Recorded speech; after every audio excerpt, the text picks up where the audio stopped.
Lower abdomen எப்போ பாரு நிறைய கேஸ் ஃபார்ம் ஆகிட்டே இருக்குது. அதாவது அடிவயிறு நிறைய கேஸ் ஃபார்ம் ஆகிட்டு வயிறு பொறுமல் ஆகிட்டே இருக்குது.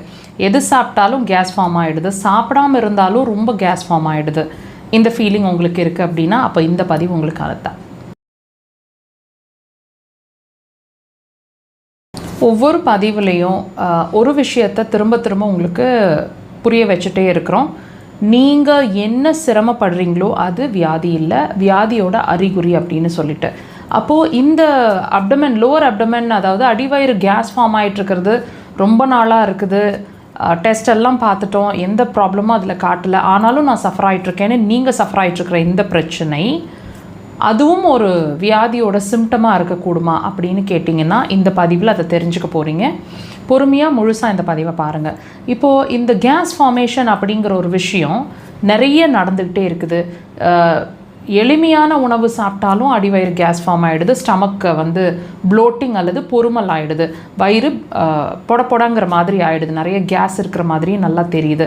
இந்த மாதிரி நீங்கள் ஃபீல் பண்ணிகிட்ருக்கீங்க, அல்லது உடம்புல அங்கங்கே கேஸ் பிடிச்சிக்கிட்டு வலிக்குது, ஏப்பம் நிறையா வருது, ஏப்பமே வரமாட்டேங்குது, வர்றதுக்கு சிரமப்படுது.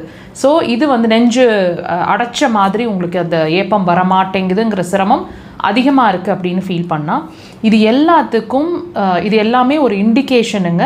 உங்கள் உடம்பு, உங்களோட சிறுகுடல் சரியாக இயங்க மாட்டேங்குது, அதாவது அதோட ஆக்டிவிட்டி, அதோட எனர்ஜி லெவல் குறைவாக இருக்குது அப்படிங்கிறதுக்கான ஒரு அறிகுறி இந்த கேஸ் சம்மந்தமான பிரச்சனைகளால் உங்களுக்கு சொல்லிகிட்ருக்கு. இப்போ இதோட வேறு என்ன சிரமங்கள் சொல்லும், நல்லா வாட்ச் பண்ணி பாருங்கள். ஈஸியாக டயர்ட் ஆகிட்ருப்பீங்க. என்ன நல்ல உணவுகள் சாப்பிட்டாலும் அது பாடி அப்சார்ப் பண்ண மாட்டேங்குது, நான் ரொம்ப அசந்து போயிடுறேங்கிற மாதிரி ஒரு ஃபீலிங் இருக்கும். அடிவயிறு அப்பப்போ ஹீட் ஆகிற மாதிரி இருக்கும், அல்லது எப்பவுமே ஹீட் ஆகிற மாதிரியே தான் இருக்கும்.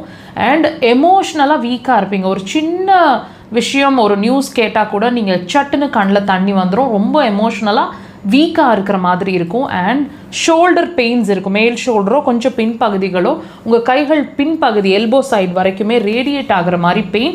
சிலருக்கு இந்த சுண்டு விரல் எல்லாம் வலிக்கிற மாதிரி, குடையிற மாதிரி இருக்கும், அல்லது விரல் ஃபுல்லாகவே குடைச்சலோ வலியோ இருக்கும். சில நேரங்களில் வலி கை ஃபுல்லாக குடையிற மாதிரி ஒரு வலி இருக்கும். இந்த மாதிரி விஷயங்கள்லாம் இருக்கும். தயவு செய்து இதோட கனெக்ட் பண்ணி பாருங்கள். அப்போ தான் நாங்கள் சொல்கிறது எவ்வளோ தூரம் ஃபேக்ட் அப்படிங்கிறது உங்களுக்கு புரியும். உங்கள் உடம்பு உங்களுக்கு என்ன சொல்லிட்டு இருக்குதுங்கிறதும் உங்களுக்கு புரியும். அக்குபஞ்சர் கண்டிப்பான முறையில் இதுக்கு சிறந்த தீர்வாக இருக்கும். ட்ரை பண்ணி பாருங்கள்.